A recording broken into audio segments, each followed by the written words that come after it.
Hi, everyone. That was easy. That was really easy. Okay. I wasn't sure that my voice would be loud enough to get your attention, but that worked really well. Yeah, thank you. I'm Barb Hiltz. I am sick. I'm so sorry. Can you hear me? Okay, good. I'm actually on the upswing, so this is good. My throat doesn't hurt like it did before, but I know it still sounds terrible. I use she, her pronouns. I'm a member of our clinical faculty. I teach classes in management and leadership, and I'm also the director of our MSW program. We've got other members of our staff and faculty here, and I thought maybe folks could just introduce themselves really quickly. And then I also would like the student union members who are here to kind of stand and introduce yourselves so that everyone knows who's around the table and here to answer questions for you and take your feedback. So administratively, we start with Dan. Hi, everybody. Dan Fisher. I use he, him pronouns. I'm the Assistant Dean of Field Education and I'm the clinical faculty. Hey, I'm Justin Hodge. I'm a clinical faculty member here too, and I'm one of the co-leads for the Policy and Political Social Work Pathway, so I'm happy to answer any questions about that. Hi, I'm Katie Doyle, also a clinical faculty member here in the Management and Leadership Pathway, lots of snapping, and Bree is going to help me remember an announcement later.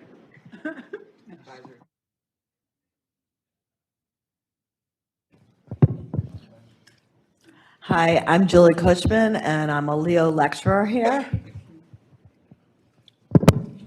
Hi, everyone. I'm Lauren Davis, and I'm the Assistant Director for Diversity, Equity, and Inclusion.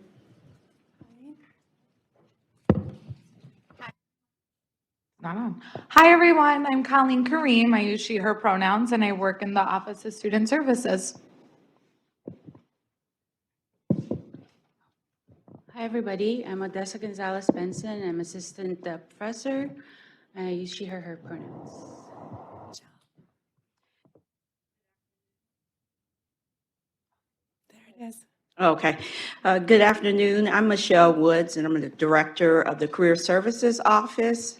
And just want to remind you that in March is Social Work Month, and we will have a lot of career services and other events regarding just the profession of social work. So look for those emails.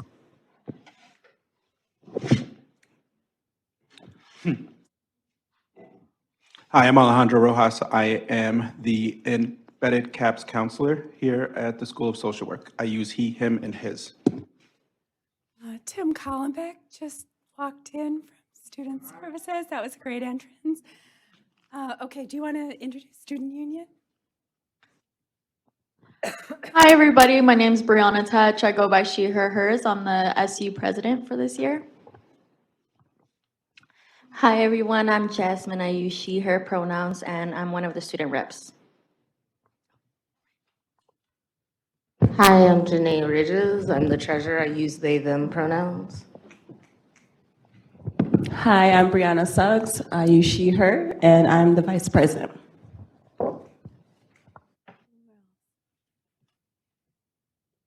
John Trotman is also here. He's a member of the faculty over here. Did we miss anybody? Okay. All right. Bree, you had an announcement. Do you want to start?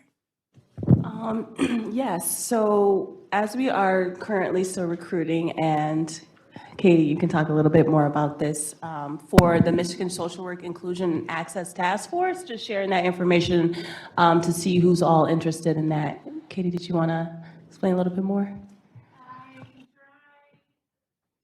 We are looking for 2 student reps for a new task force. It's a short-term task force.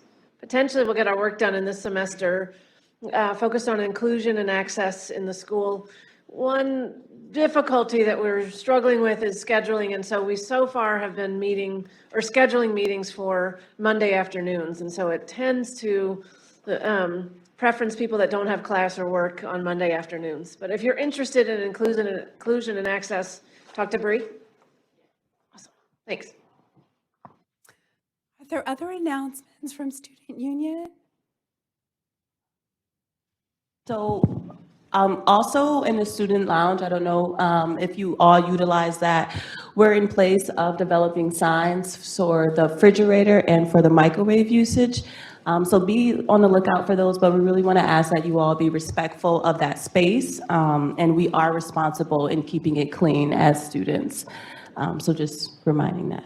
And this Wednesday, we will be cleaning out the refrigerator, so just making sure everything is not left in there for that Thursday because it will be cleaned out. Okay. All right. Thanks, everyone. So thank you for coming. I also want to say thanks for using the microphones. We are recording today, and not only is it a good sort of accessibility practice to use microphones when we can, but it is the only way that people who are going to be listening later will be able to hear you. So if we can keep that up, that's great. I wanted to start by just giving you a little bit of background about town halls. Actually, a lot of the faces that are here are faces that I have seen at other ones, so you've heard me say this before. We started doing town halls with students a couple of years ago, and it was actually at the request of students, so we're always looking for new ways to push out information and also hear back from students. And so students had the suggestion that town halls might be a way to do that, and so our goal is to raise the curtain a little bit and make sure that you have access to, everybody who just introduced themselves from Student Union and from the faculty and the administrative team, so that you can get your questions answered, so you understand why we're making some of the decisions that we do, that you have a chance to kind of peek in on some of that rationale and reasoning and understand it and have the ability to ask questions about it. So that's really what we try to accomplish here. Sometimes they're a little more programmed, right? Like we'll have a specific topic, something that we want to cover. Other times we just have open forums. Sometimes Student Union will take the more of a primary lead. Other times their faculty, just based on the topics. And we do identify topics at these town halls for future ones too. So, and if students have ideas, you're welcome to send them my way. So today, we're going to focus on the curriculum. That's going to be our big topic. I'm going to talk for as long as my voice will hold out, which is not going to be very long, but just give you sort of an overview of some things, and then we'll really open it up to answering questions that folks have.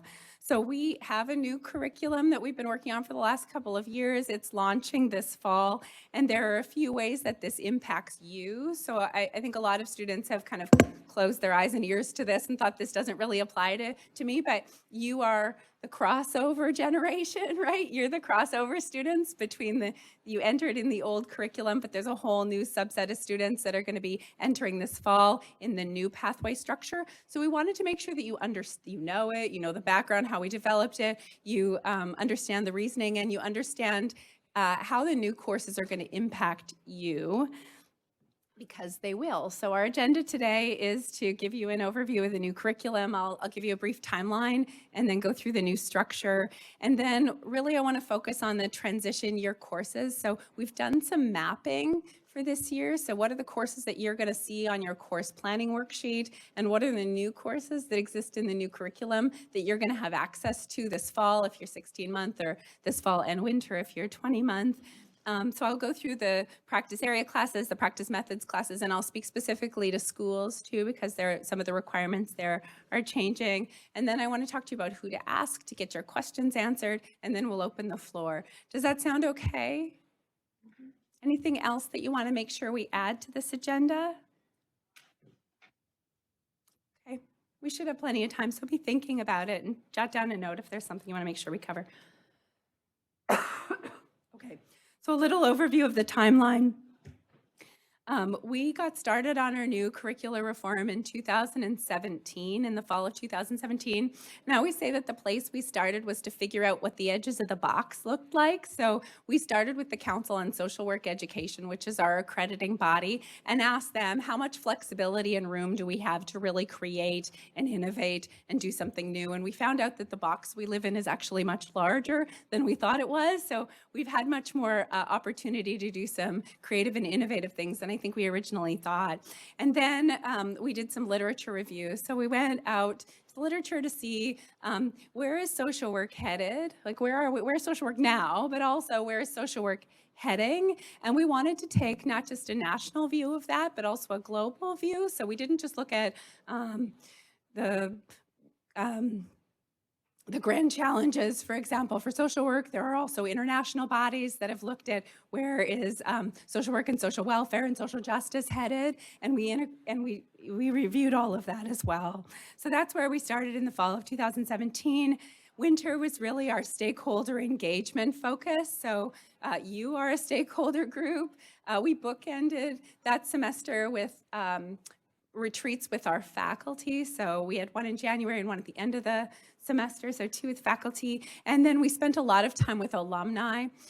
So you get a different perspective, right? Students have one perspective of the curriculum because you're living it and breathing it now. Students who graduate and then are trying to apply the things that they learn have a different perspective, and we thought that both of those were really important. So we spent a lot of time with alumni, and we got good feedback about what are we providing in our curriculum that is the most helpful? What have we provided that really was outdated, they found outdated, or that they never used? What did they want more of, as they had this kind of benefit of hindsight? So winter, we also started doing some ideation, right, with students as we were getting some of this feedback.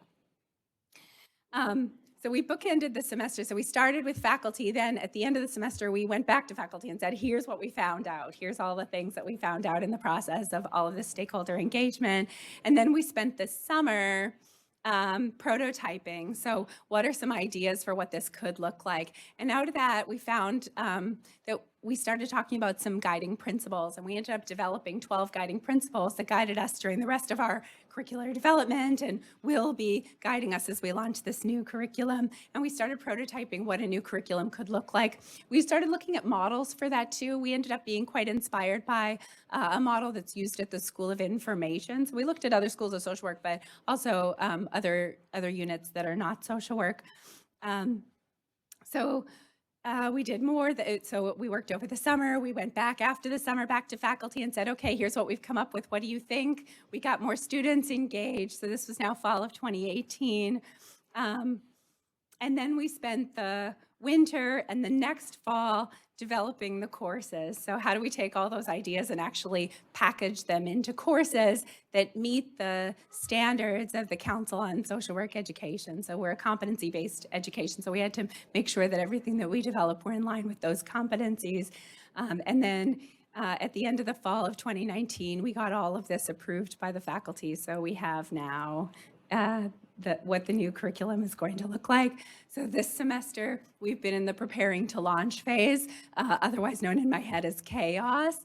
So like how many sections of classes might we need? Because we don't know how popular things are going to be, right? Because everything is slightly different. And we've been relying, right now we rely on historical numbers to predict for the future, and we're not going to have any of that with all of these changes. So we're doing our very best, which brings me to a preview of my last comment, which is going to be, please be flexible with us, because we are doing our very best to kind of make some predictions. But I anticipate, I promise that we've been wrong in some cases. So we're going to try to be flexible, and we're hoping students can be too.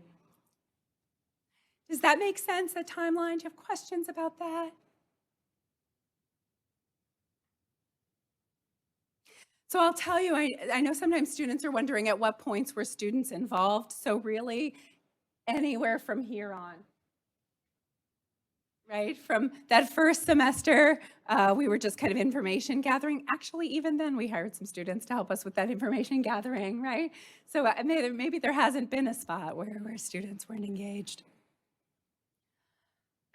So here's what we've come up with. This is the outline of what our new curriculum is going to look like. So I'll go through these 4 components. The first component is essentials. So we've defined essentials as those things that we think all students, regardless of how you specialize, should know or know how to do. These are the things we think are fundamental to social work practice. So it doesn't matter if you're running an organization or practicing direct service with clients or working in community organizing. There are fundamental things that make us social workers that we either need to know or know how to do. So some of those things are foundational. Some of those things will be the things that the new incoming class are taking this fall in their foundation, but some of it is advanced. We still think it's essential, but it's advanced. So an example of that is advanced policy and evaluation. Those are things that we think are essential, but more advanced. We also, through Essentials, have created a new Introduction to Social Work course, which the new students coming in the fall are going to be taking, and a capstone course. So all students are going to have a capstone course before they graduate, which is something that actually we had some really interesting data about because we've been piloting this idea of capstones through a lot of the special programs have been offering capstones. So we've learned a lot of really good things about how that has worked. So that's kind of that's the essential component. The second component are pathways. So you all are in a system where we have practice areas and concentrations. So you have to choose one of each, and then we sort of mix and match those. In the new curriculum, we've moved to a system called pathways. This is one of those things we were inspired by someone else. The School of Information had this pathway model that we really liked. So we've developed 8 pathways in the new curriculum. And so students can choose the one that they think best aligns with their expertise area.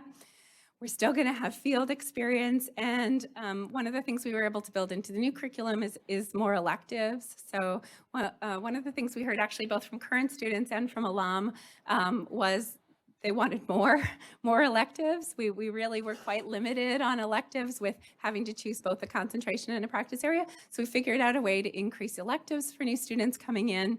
So you'll notice we have 14 electives. And so what that does is allow students, if they want to take 2 pathways. They can take 2 complete pathways if they want to, or they could take their 14 credits and go deep. Right? Depth is another piece of feedback that we heard from our stakeholder groups. So if you are really interested in interpersonal practice, you could use all of your credits and all of your elective credits really diving deep into one area, or you could take them and spread them apart. So we learned that what a lot of students are trying to do is kind of, I think of like, I got kids, so I think of like pop together blocks, right? A lot of students have really varied interests that you're trying to pop together while you're here. You want to combine different things. And so you can use these 14 electives to take a little bit out of one pathway and a little bit out of another so that you can best try to meet your future hopes for your career. Questions about that? There's lots of curriculum committee folks in the room. Answer them if you have them yet. Nothing yet? Okay. So a lot of what I just went over is actually not going to affect you, right? But some of it is. It's especially true in this second column, in the second pathway column, because we've got new students coming in as advanced standing. And one of the decisions that we made is we want you, the students who are our current students, to benefit from the new pathway courses once this transition happens. And we went round about this a little bit, right? Because we could have created sort of a shadow curriculum and still run all of the old classes at the same time we were running the new classes.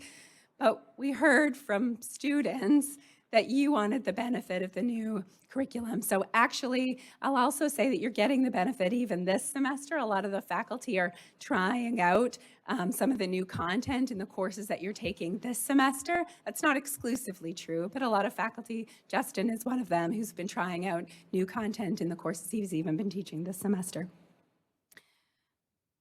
Okay, so I mentioned that your course planning worksheets are going to now have classes on them that say you're supposed to take them, and you may or may not see them in the course catalog come fall. So that's what this mapping document is meant to do, is help you kind of find yourself, right? Find the classes that you're supposed to be taking and see what you can take instead. These slides are going to be emailed out to all students, so I would encourage you to put a, star that email or put it in a special folder so you can remember where it is as you're getting ready to backpack. I think I said most of this already. Generally, you're going to be able to find a course that is similar to the course that you had wanted to take or were supposed to take on your course planning worksheet. We made we made an effort to make sure that there were classes that were similar and that were of the same level. So we're not going to be, if you were supposed to take an advanced course in something, we're not now saying you have to go back and take something that's foundational. They'll be at the same, or maybe actually in some cases even a more advanced level. And you don't need to fill out a substitution form in order to make this magic happen.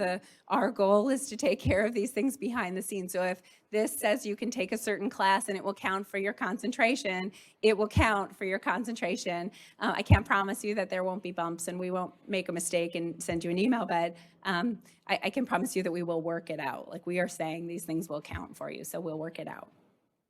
All right, so I'm going to go through the practice areas and also the practice methods, the method concentrations. So the practice areas, in case you don't yet speak this very defined language that we have here, practice areas are like health, mental health, children and youth, communities and social systems, or aging. Those are the practice areas. So for the first two, for health and mental health, a lot of the things on here are staying the same. So I'm going to highlight a couple things that you'll notice. One is that some of the classes come this fall are going to have little A's behind them. That's because that's a course number that's retiring. So that doesn't mean the course is retiring or hasn't been updated, but the course number will be retiring at the end of that year. So we had to somehow differentiate it from, I don't know, whatever. This is what the registrar's office was doing. So you may see a little A behind it. Don't let it scare you off. With health, the class that was 613 is becoming 600. It's got a similar title, so you may have found it, but it is going to have a different course number. For your policies and services class, this is true both for health and mental health. You're going to have the option of either taking the health policy and services, mental health policy and services, or taking the integrated health version of that class. So you can choose one or the other in both of those cases, and they'll both count for you. 699 is staying the same as his 612 and 606. So those are the changes there. Mostly with the practice areas, things are staying pretty similar. Aging, adulthood and aging has got a new course number, same title. So again, you should be able to find it, but I wanted to highlight that. A couple of other courses with A's on them. If you're children and youth, 601 and 605, you have a choice now between taking one or the other. We have a new course that's being developed in the new curriculum, which is 630. So that will be the course that you choose. And it's actually going to be a combination of 601 and 605. Interestingly, a lot of the feedback we get from those two classes is that they are way too similar, that they are actually the same course anyway, yet they don't take this sort of early life course perspective. And so the new course will do that. It will be from birth up to early adulthood, that period. I think those were the only changes on those practice areas. Make sense? Okay. So methods are interpersonal practice, management of human services, community organization, social policy and evaluation. So we're moving from this concentration structure to the pathway structure. So we've got 8 pathways in the new curriculum. Some of them are similar to what we've had before, though they all have different titles. I don't think a single title stayed the same. But some of them cover similar content area. So essentially what we've done is we've taken the old concentration classes. So here's an example with management. In white, you can see the old class, the current classes, right? The ones that you're going to find on your course planning worksheet. It'll say choose one of these, and you've got to pick 2 of them over the course of your time here. The ones in blue are the new classes that are offered by the new pathway. Our new pathway and that is similar is called management and leadership. So we're saying you can take any of the new management and leadership courses. Some of them look similar. Actually, management is an interesting example because management has been meeting regularly for years, updating their content and curriculum, and that isn't always the case in other pathways. But there are 2 new courses here that I'll highlight that are going to be offered in the fall that you didn't have access to before. The first is a class on frameworks for understanding social impact organizations, and the second is a class on social impact leadership and governance. So those are 2 new courses that you wouldn't have had access to in the old structure. All right, so with social policy and evaluation is a sort of bizarre marriage of two areas that, as I understand the history, were kind of put together because we anticipated them both being relatively small and student interest tended to be overlapping. And so they were put together in the past. In the new curriculum, we're separating them. So we're going to have a pathway on social policy and political social work, and we're going to have a pathway on evaluation and applied research. So what we're saying to you is you can take any of the classes that are offered, the kind of 3-credit required courses that are offered either in the new social policy and political social work or in the new research or evaluation and applied research pathway. So they're all listed here on the blue side from either of those two new pathways. Yeah? All right, I'm going on to the next one. The next one is interpersonal practice. So our new pathway is called interpersonal practice in integrated health, mental health, and substance abuse. Did behavioral health not get in there? Yeah, okay. Interpersonal practice in, do it again. Interpersonal practice in integrated health, mental health, substance abuse. That's the new pathway.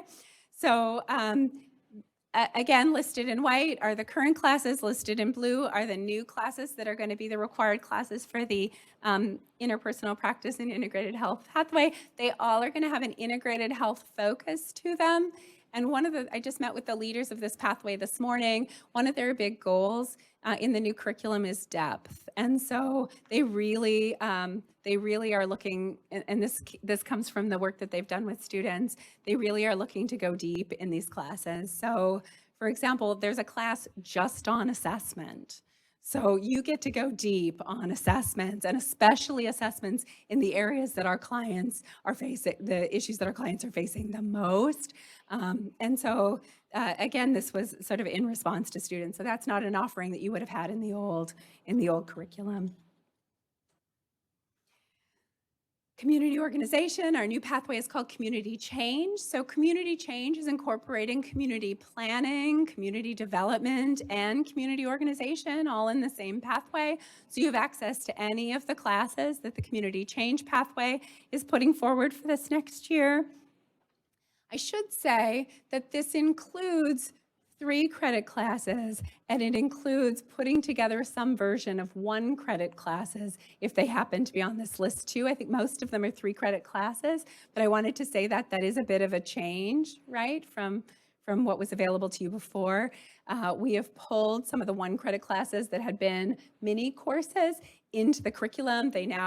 We're sure that they're covering competencies. And so if they're on this list, we know they cover competencies. And so we can have you count them towards your concentration. All right, and then the last thing I'll mention is schools. And again, this list will come out. So there's some slight changes with school social work 2, 612. That requirement will stay the same.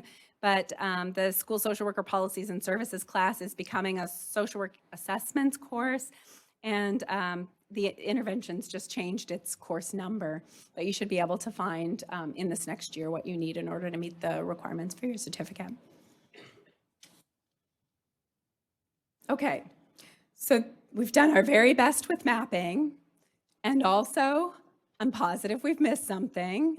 I'm positive with all of the different combinations, and we also have done things like we took a look at who is still supposed to take a course come this fall, and can we just not offer, can we sunset it now because it looks like most students have been through it, and you maybe did something out of sequence, and so you still have a class left to take that now isn't going to be offered anymore. I'm anticipating already things like that are going to happen. Really don't panic. We'll figure it out. I mean, there are lots of ways to make this work. So what I'm suggesting that you do if something like that happens is first go see your advisor. So your advisor will also be getting a presentation like this at the faculty meeting next month, and they'll have these slides. And so they should be able to answer your questions. You can see with your advisor about whether there's a substitution that would be a good fit for you. So take a look at the courses that are offered and see if there's something that is of interest to you and you think also is similar enough to meet the requirements of the thing that you can find. And that could be here in social work, but we're also okay with that not being in social work, right? You can look at other units and departments too. Mhm.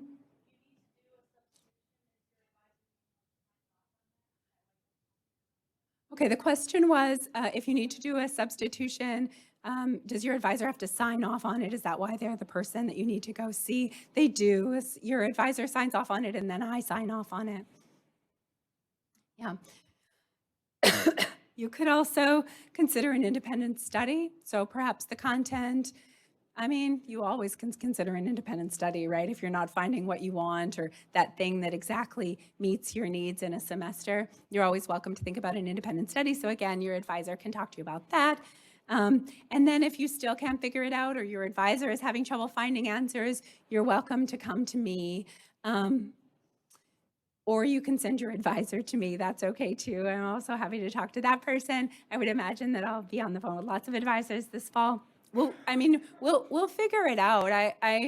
None of this worries me. I know I'm not you, but the fact that it doesn't worry me, I hope makes you feel a little more confident that I'll help you figure it out, right? Like there is a solution. I have been in this role now for 3 years, and there hasn't yet been a question that we've not been able to find an answer to. There are solutions. So I guess this is my last point, right? Please, please, please be as flexible as you can. We'll be able to figure it out and find an answer. We're not going to let you not graduate because we're going through a curricular reform, right? We're going to find something, not just something to make it work. I hope you're going to be excited about the new classes that we're offering in the fall. I hope that you can find a substitution or something that you feel kind of jazzed about. All right. I hope you have questions that someone else can answer so I can stop talking for a minute. All right, the floor is yours. I'm actually going to leave up here so that people can ask questions and other people will feel like they can answer them as well. So I'm going to go sit over here, but use your mic.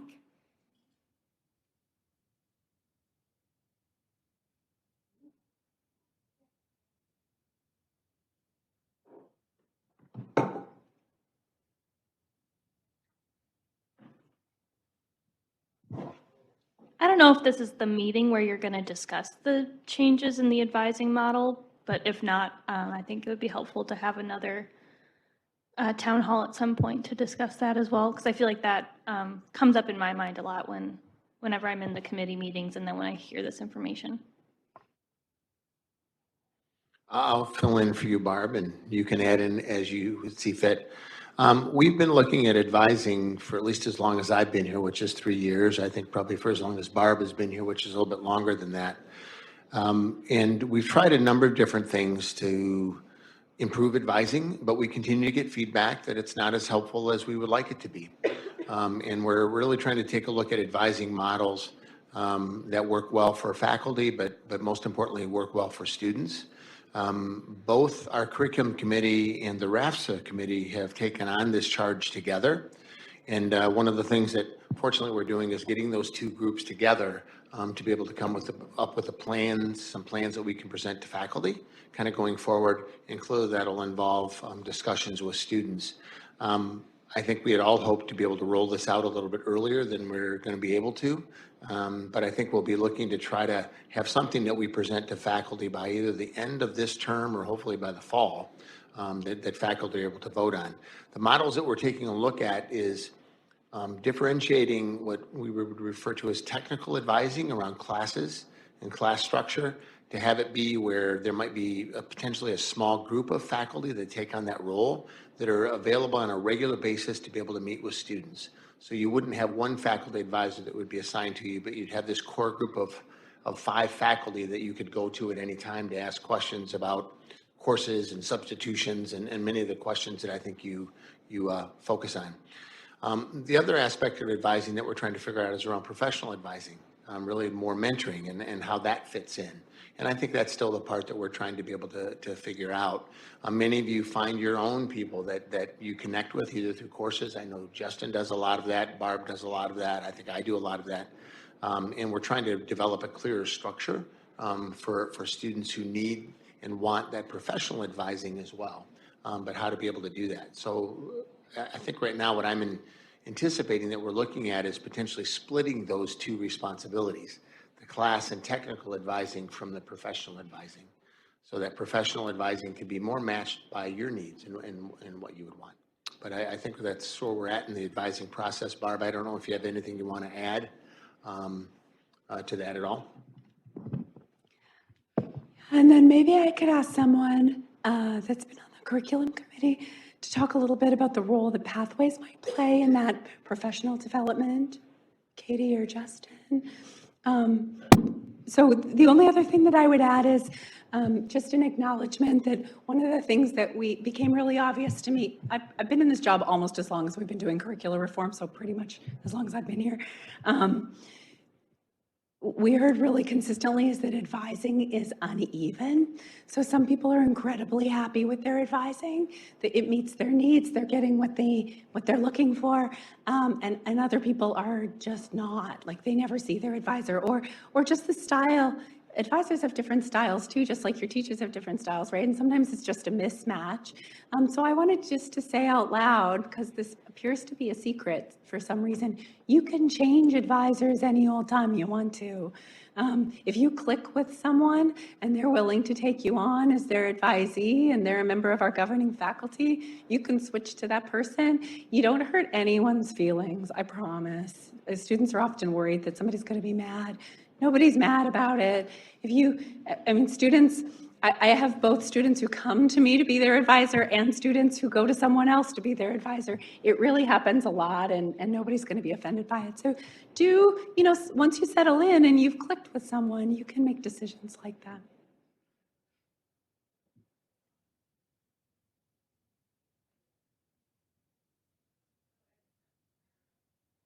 Oh, whoa. Let me do this. As someone who has co-created my own curriculum for myself, to the point where I considered forwarding mail to the Office of the Registrars here at the School of Social Work, and know Verna and Donna pretty well. I am wondering logistically if there will be less pain points with substitutions and the flow, like is everyone going to be on the same page as far as, so that the process can be a little bit smoother for folks that are impacted with this new curriculum change? I'm asking as someone who's coming alongside other folks because I won't be here. So this actually doesn't impact me anymore. And yet part of our social work values are to come alongside and think about folks for whom may not know to ask the questions or may not feel they have the voice to ask the questions.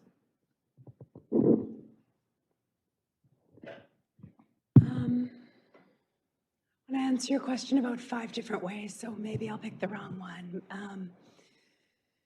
So I don't know, Chima, if you're talking about this interim, how substitutions will go in this interim period, or you mean with the new students, kind of full stop? I would say both. Okay. Just for the process to be smoother for folks that are taking advantage of the changes. So in this interim period, my hope is that actually people don't have to fill out any kind of substitution form to make what I just had up on the slides happen. That will automatically, it's like pre-approved substitutions, right? Again, I can't promise that there won't be a bump in the road, but that's what we're shooting for. In the new curriculum, I hope one of the things that makes a difference is the built-in flexibility that the new curriculum has. So I hope one of the things we hope is that will actually require less substituting because it's already built in to offer choice. So for example, in the community change pathway, there are, I think, 2 classes that you're required to take. And after that, there's like this laundry list of classes you can take to get up to your 12 credits. And so because there's so much choice built in, our hope is that there's less need for things like substitutions, because one of the reasons people do substitutions is because we've really limited your choice. Does that answer? Okay, yeah.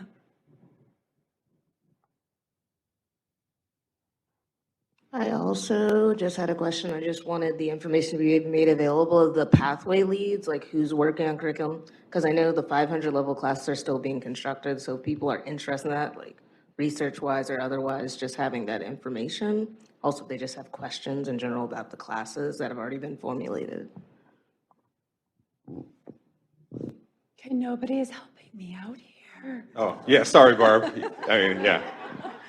Well, I think we do already have a list of the pathway leads on the website. So if you go on there and look at the pathways on the website, you'll see, like you click on the policy and political social work one, there's me and Kristen and Katie's over there. Yeah, everybody's on there. I don't think we have the essential leads on there though. So that's the 500 level course, the team that's redesigning the 500 level courses. So we could probably, maybe you could send a list out when you send that out to everybody with the email addresses of the faculty that are in those positions. Yep. Yeah, that's good.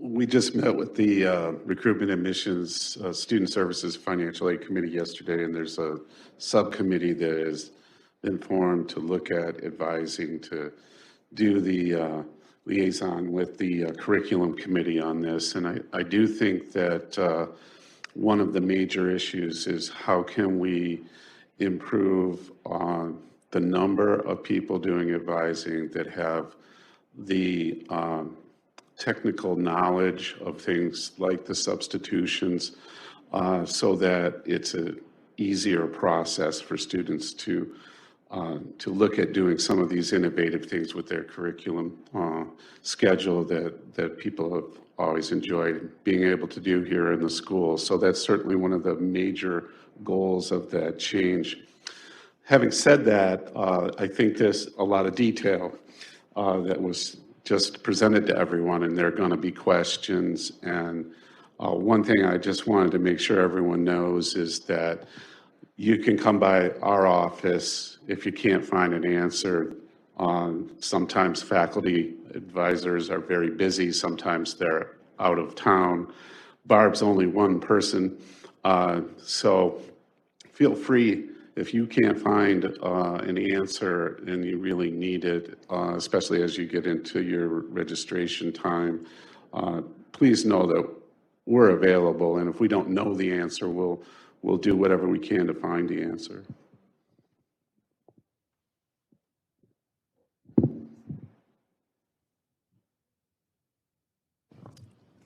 I have a question that's not related to all of this stuff, so if I can ask that one. For those. So for the organization that I'm involved in, Mental Health Matters, one of the things that we talked about and talked about with some other students were that people felt really unprepared in terms of suicide and suicide prevention and talking about suicide with clients, including and especially IP, and they felt like a lot of their classes, they sort of rushed through those slides or that section, or they were not allowed to deal with those in their simulations or role plays. And so there's just like, just a lot of people who are saying we wanted more information and guidance and education on suicide and suicide prevention. So one of them has joined the curriculum committee, but I just wanted to put that out there and see what already is in the curriculum and what we are already sort of mandated to know or learn, and are we meeting that, and can the school offer some more opportunities for us to address the learning that's needed around this. Another thing is mandatory reporting. I think it's similar. I know that we're all going to be people who are mandatory reporters, but a lot of us don't know what that means or what that looks like. In a trauma course I was at this weekend, Todd, her uncle, mentioned that he would maybe look into that, but that's something a lot of people said, oh yeah, we have to do that, but we don't have a lot of education around that.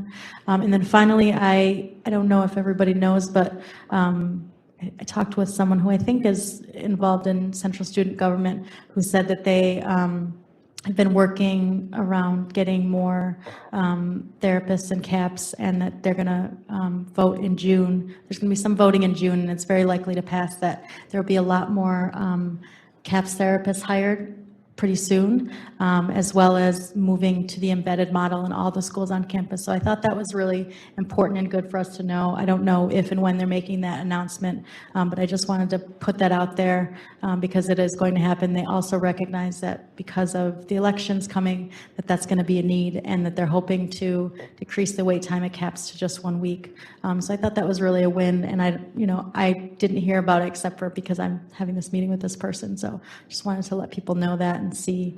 They also recognize that a lot of students said that they wanted people that, specifically more people of color and people that look like them. So that's something that they're thinking about at CAPS and hoping to move towards. So just to let people know, don't give up on CAPS. I know the waiting list is long now, but hopefully that'll change pretty soon.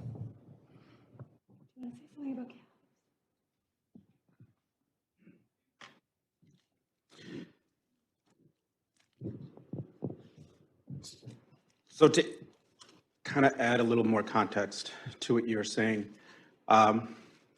there are preliminary budgets that have been released. We are currently in the process of hiring 5 more. One of the good things is that I am part of that hiring committee. We haven't received the go-ahead in terms of being able to put an embedded counselor in every school, and there is still limitations on how much that budget will be, even though they approve it. Right now, they have approved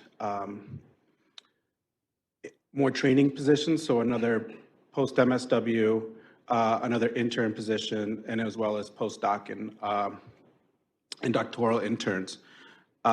In terms of the wait list and the way in which that money may be allocated really works with our clinical service team.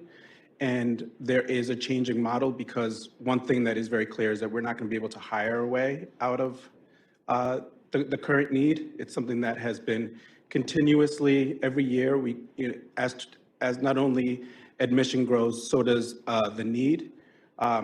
Currently, each CAP counselor sees something like 1 in 9 students. And so we have to also balance clinical load and other responsibilities. So all that to say is that this isn't a problem that we're going to be able to hire our way out of, but there are multiple teams that are set up to think about how do we provide services across the board. And it may not always look like simple one-on-one sessions. This is revamping not only the group model, but also outreaches. So when you talk about how to, I was hearing you when you said like, we don't feel well prepared to handle informed consent or suicide prevention or talk or an outreach or mandated reporting. Like these are all things that through our website you can ask for, and we can tailor a presentation for people that are interested. So we do have several models, including the QPR, which there's 2. There's a QPR 1 and 2, and that can be formulated for students to not only once they leave here, but also how to help each other out if they have a fellow colleague or friend that is also struggling. So yes, there's a lot of things in the works. There's a lot of plans that we have, but unfortunately, change is slow, and especially when it's budgets that is not always earmarked for the entire 10 years. So we can get a big chunk of money, but that doesn't mean that we'll be getting it at the same time around. So how do we substitute salaries and jobs around that?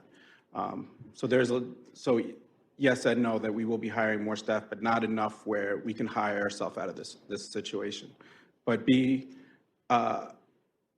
and I appreciate what you said about being flexible in the patients, because we do have a large group of people that are working on thinking about this from multiple lenses as to how we can provide better services, especially to students of color. So I appreciate that.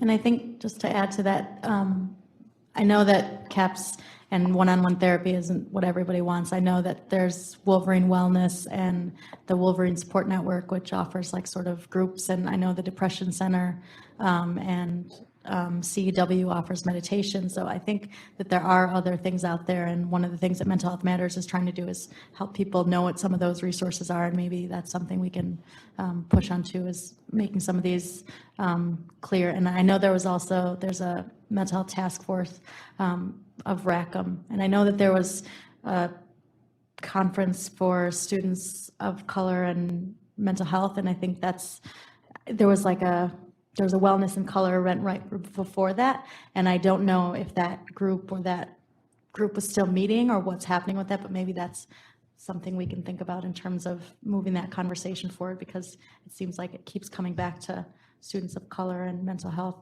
and needs not being met.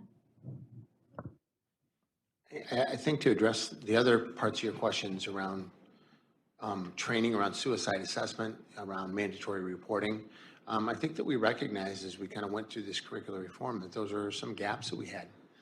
It was really dependent upon the classes you were in, the concentration that you were in, so macro students really didn't get a lot of exposure to that. And it really maybe depended on who the faculty person that was teaching some of the assessment courses or things of that nature. So part of the purpose of the essential curriculum is to build those things in, to have certainly mandated reporting, suicide assessment, to be something that every student in this program would develop familiarity with, which we think is really important. Even if you're not a mental health concentration person, you still may be dealing with people that would be struggling with those issues, and knowing how to respond is critical. So I think that we're trying to address what we've seen as kind of a gap as well. So I'm glad you pointed that out, and that's certainly something that won't roll out, because we're not rolling the essentials out until 2021. But many of the new courses that we're developing, there's certainly, I think we identified, Barb, 45 essential skills and things that we wanted students to get. Mandated reporting and suicide assessment were at the top of that list.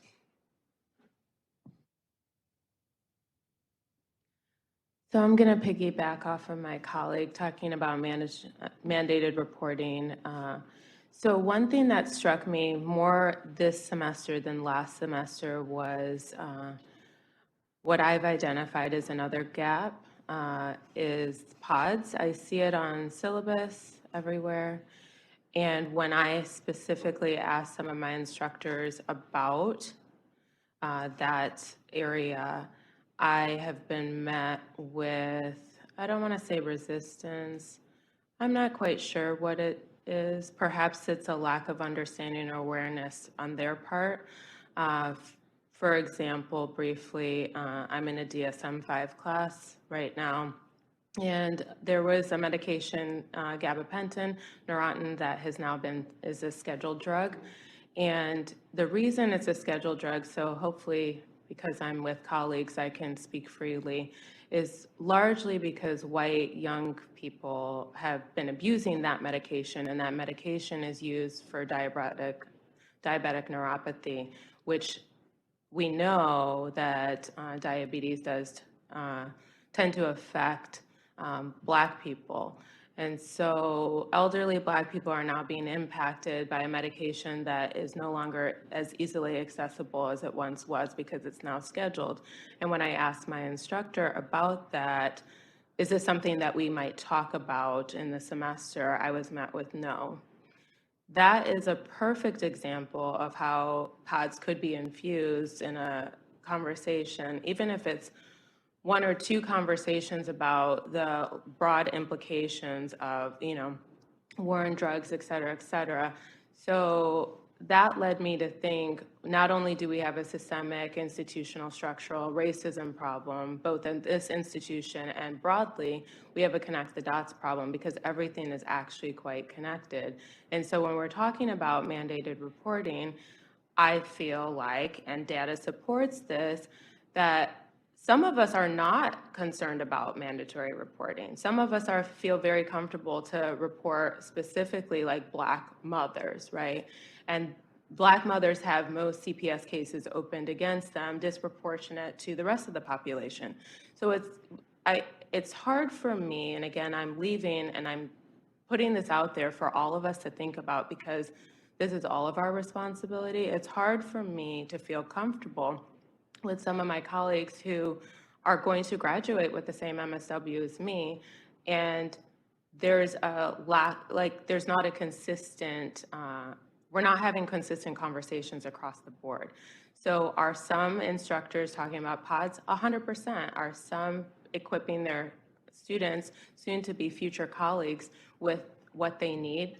Absolutely. So this is not a denigration to us or the field. It's maybe a call to action, if you will, of how can we better integrate some of the things that we purport to find important, and we do the things and we throw money at the things that are important to us, right? So with that said, you know, it would be nice for pods to be infused broadly across all of the curriculum that we have and not just be a placeholder on syllabus.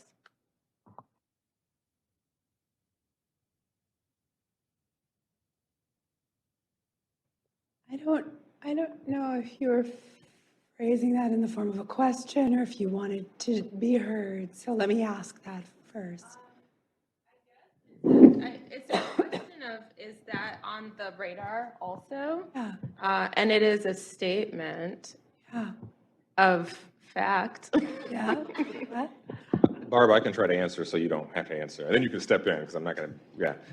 So one of the things that we're looking to do with the new curriculum is to make every class pods intensive. And we've gone back and forth with that because if everything is pods intensive, is anything pods intensive? But everything is going to be pods intensive is the plan. And what we're going to do is we're developing an online module that faculty and other people will be able to take. We're going to figure out how to make people take it. That'll be pods focused. So it looks really good. The material does. We're just fine tune it just a little bit more. I've seen it because I had to like record voiceover for some of it, so I know like that one is gonna sound pretty good. But but that's one of our efforts to try to make every course pods intensive. And the training course is geared toward helping faculty that maybe aren't very good at doing it now. I think what you're identifying are gaps within our group of some folks that teach it very well and are very comfortable with the conversations and other people that are not.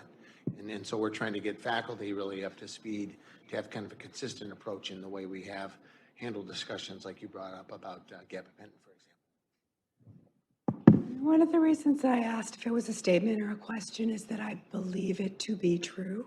I believe that the statement is true.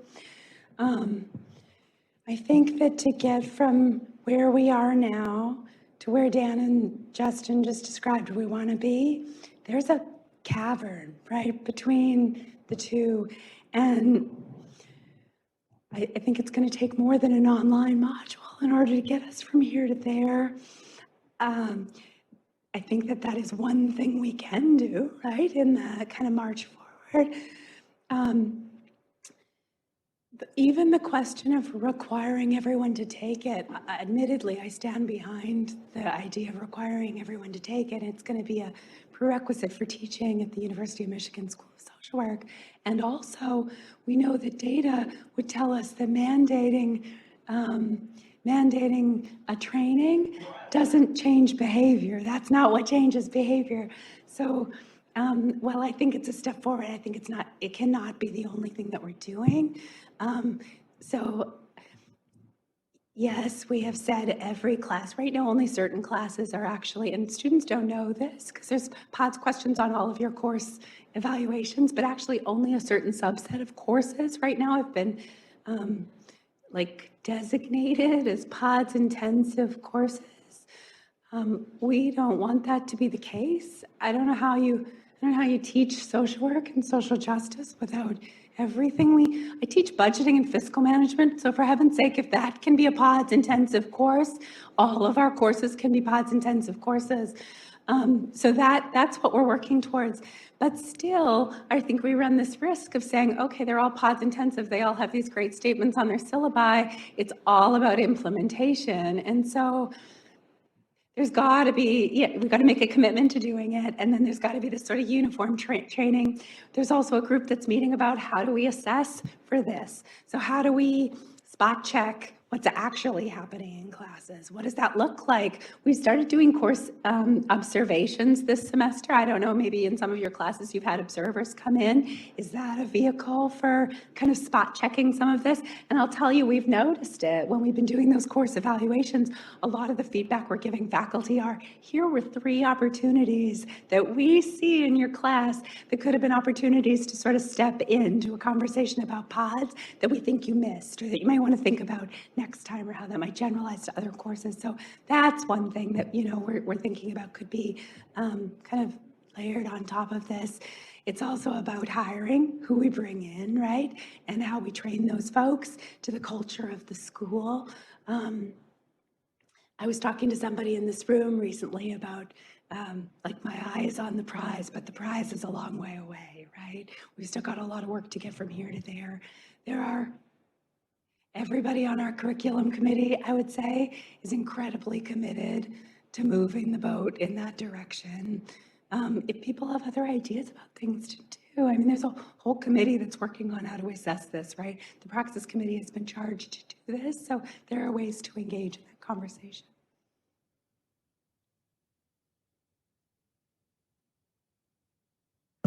Just a final question related to what you're saying. What is the mechanism for students to point out some of these issues in their professors? Like, where do we go, or what's the protocol for doing that? So I'd say there's lots of ways, and different students want to do different things, quite honestly, and it isn't. I'm very mindful of not putting the burden of this on our students. I appreciate feedback. I think that it's helpful when people give feedback, and also it can't all be coming from students, right? Course evaluations are one place to do it. We read every course evaluation, and courses with low scores get flagged. So I just finished reaching out to all of the instructors from fall that had comments on there that I thought were potentially problematic, or scores that were low on anything, including the pod scores. And we reach out with specific resources for them and a meet. So let's meet and plan a strategy. So that course evaluations are one place. Students come to me a lot. They go to the DEI office a lot. Those are other vehicles that are available. You can go to your student union and talk to your student union about it. Those are other vehicles that are available. Are there other ideas people have about where to go or ways to make? One of my professors brought in CLRT. I don't remember what it stands for. Yeah, so the Center for Research on Learning and Teaching does what they call a mid-semester feedback process, where they come in halfway through the course and they facilitate a conversation with students about the course. I've done it. It's incredibly helpful. And so we encourage all of our faculty to do this, and that's another way that for sure people could gain some feedback, but it's not required. CRLT actually won't allow us to require it. That's not what it's for. It's developmental and not meant to be required, which is one of the reasons that we developed our own course observation process.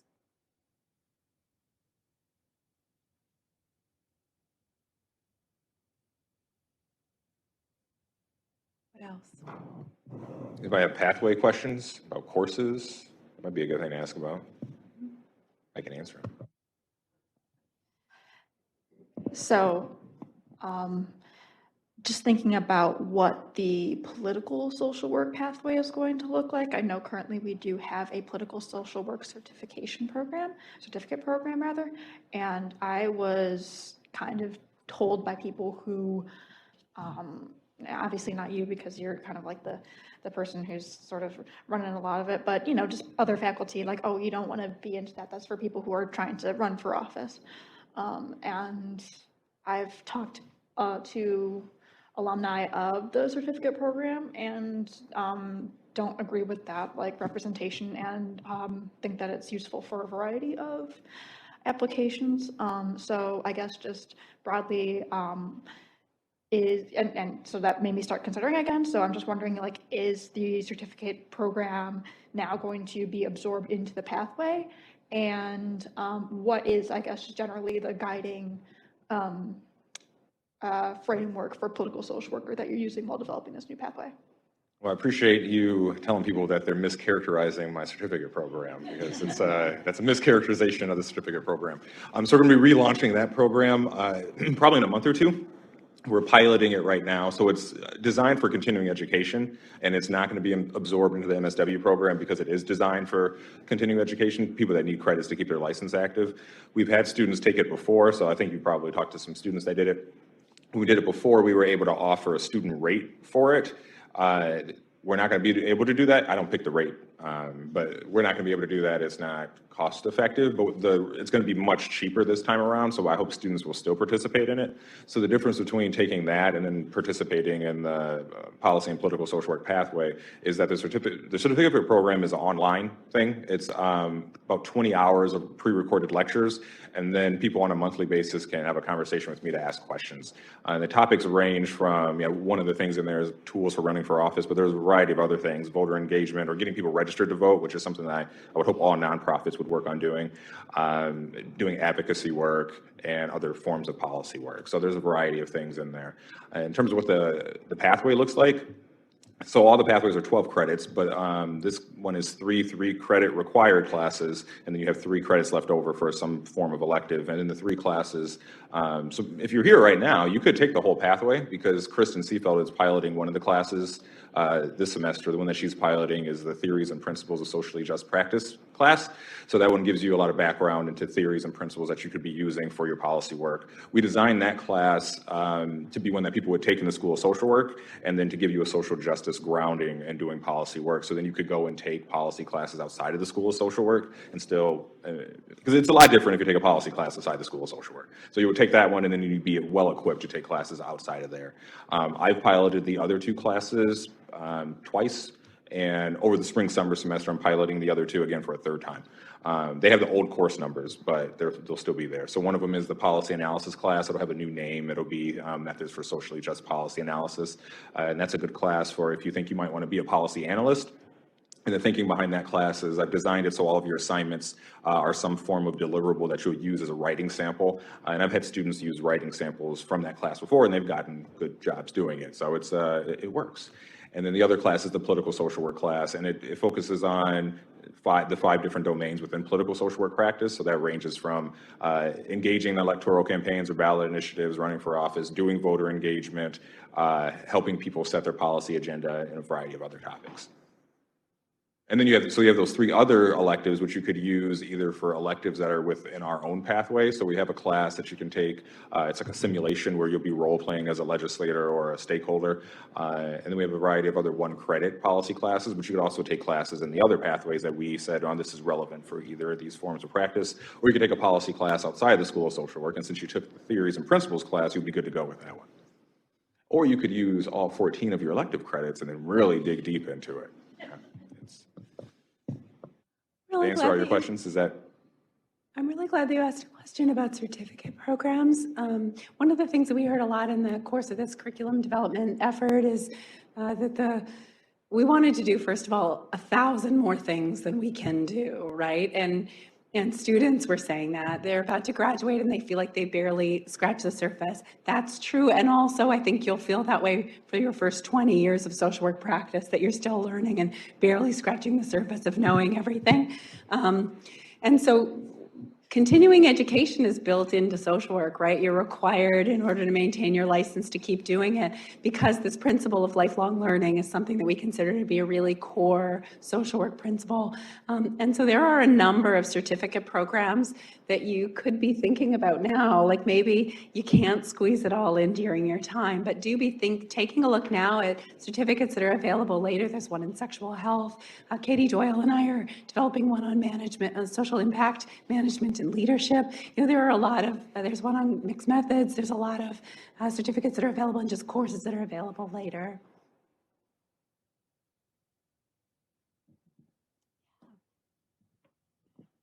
I was kind of just curious in general if the curriculum committee had ever like emailed students and asked about other courses outside the school of social work that they might recommend to other students.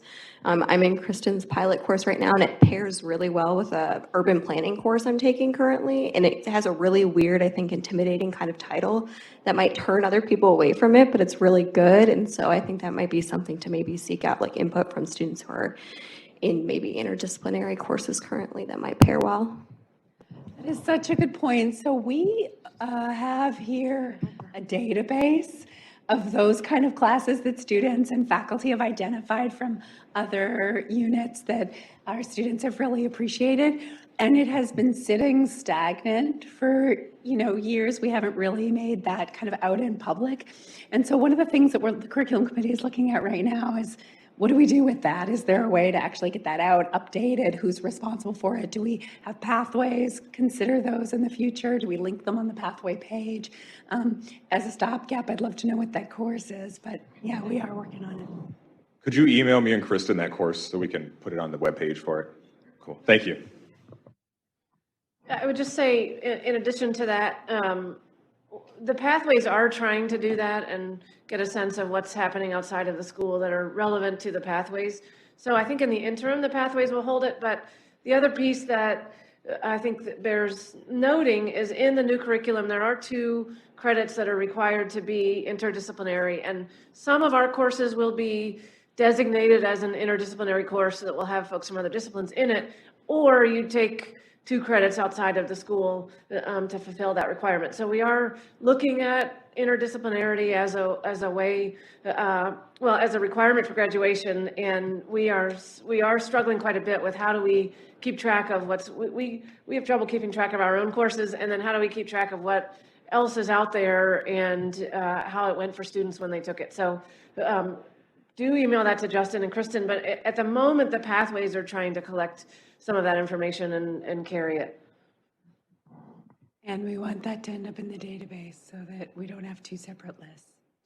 So that's in your head. It is in my head, and if there's anybody that's doing work study with our pathway that's helping us collect that information, they're going to keep track of that. Thank you.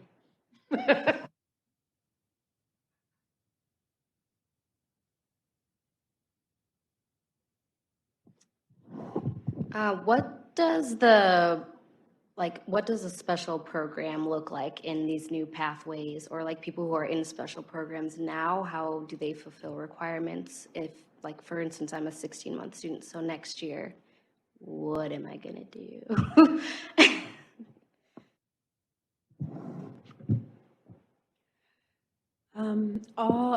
I hope we have caught all of the classes that are requirements for special programs and still have them on the calendar for this fall. There is a big question about what's going to happen going forward with special programs. We're thinking about what special programs are going to look like. Have we got the right ones now that we've changed the curriculum? Actually, in several cases, we've changed the curriculum to kind of line up with what some of our special programs had been doing. So should those special programs kind of sunset, or how do we think about that?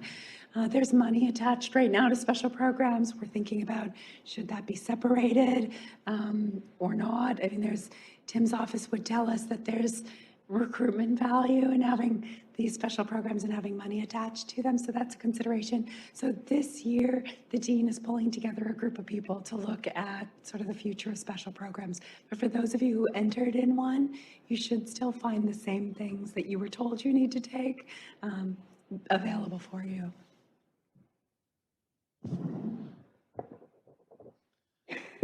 There is a task force to look at the special scholarship programs that's been put together. First meeting is tomorrow, and one of the charges for the task force is to engage with students and faculty about the special scholarship programs. There certainly are benefits, and many students have really enjoyed the opportunity to do special scholarship programs, so it's not just a recruitment mechanism for the school. It's also something that a number of students have a lot of pride in being part of. So but there's also a question of looking in a holistic way at the special scholarship programs, which by and large have come together piecemeal over the years in many different kinds of ways. And so this group's going to look at some of these broader issues on special programs, and there will be opportunities to weigh in. So I would encourage everyone who has an interest in the special scholarship programs or some concerns about them potentially being changed to take advantage of the opportunity to provide feedback. Lorraine Gutierrez, the new Associate Dean, is the chair of the task force.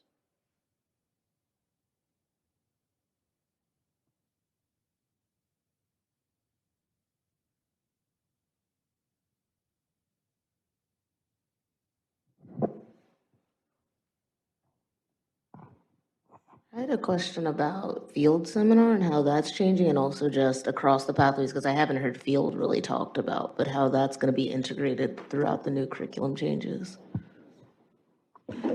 So as currently exists, field is what, 25% of our curriculum. The field seminar course, we've had a lot of discussion about what to do with that. Right now, the plan is to eliminate the field seminar kind of going forward after this year in lieu of the introduction to social work class and the capstone. In the field office, we have some concerns about that. I think a lot of students would tell us that they really want the support as they're kind of going through field, oftentimes not even in the first term, but sometimes in those second and third terms. So we built some strategies that we've been using now for about a year that we call field connections, which are meetings with your field faculty in subsequent terms that we are now going to build into your field hours. So it's not a course that you would take for credit, but it would be part of the field course or part of your time in either 515 or 691 that we would be able to do. And we'll again do those in small groups. The goal would be to provide support and contact throughout the time that you're in field and not just during that first semester. I suspect we'll continue to evaluate, though, whether we need a field seminar as this curriculum kind of moves forward and whether that intro class really sort of covers the things that the field seminar would have covered, but that would be the plan kind of going forward. I am glad you asked about field, because one thing that I had meant to say and I forgot is the other big piece of feedback we heard from students is that, especially if you don't have a social work background, being expected to choose your concentration and practice area, or in the future choose your pathway before you really know anything about what social work is, was really difficult sometimes for students, and then they felt locked into something that wasn't maybe the best fit for them. And so in this new curriculum, unless you're advanced standing, you won't be asked to commit to a pathway until into your first semester. So this Intro to Social Work course will help provide that grounding, hopefully, and you'll get started in your classes, and then you'll commit to a pathway at the time that you're applying for field. And field has been, the start date of field has been pushed back to January for virtually all students, so with the exception of advanced standing. We've heard that pretty consistently, not only from students, but also from field agencies, that kind of having students come in and start field before they've even ever had a class is pretty challenging. And so this idea of kind of pushing it back until January gives everyone a grounding of one semester in the program. But I really also like the idea of a chance to sort of learn a little bit about social work and what you might want to do. Asking folks to identify a pathway 6 months before they get here is pretty tough. And we know a lot of people change their mind, and it's not so easy to switch once you're kind of in the middle of it. So I think that we're excited about this change from our office as well. And it gives us a chance to have conversations with students during that first term to think about what it is they might want to be able to do.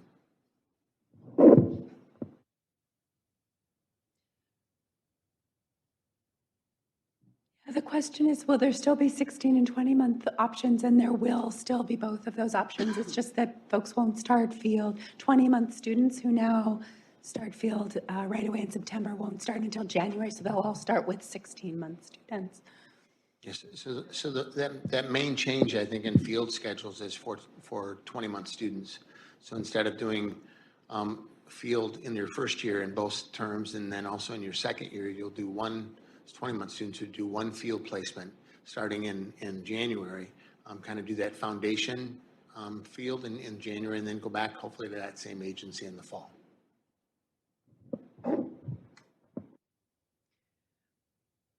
pushed up against 1:30, so I'm okay to hang out for a few minutes if people have questions that you'd rather ask offline.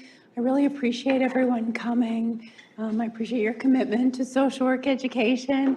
And if you've got more questions, we're around. Thanks, everyone.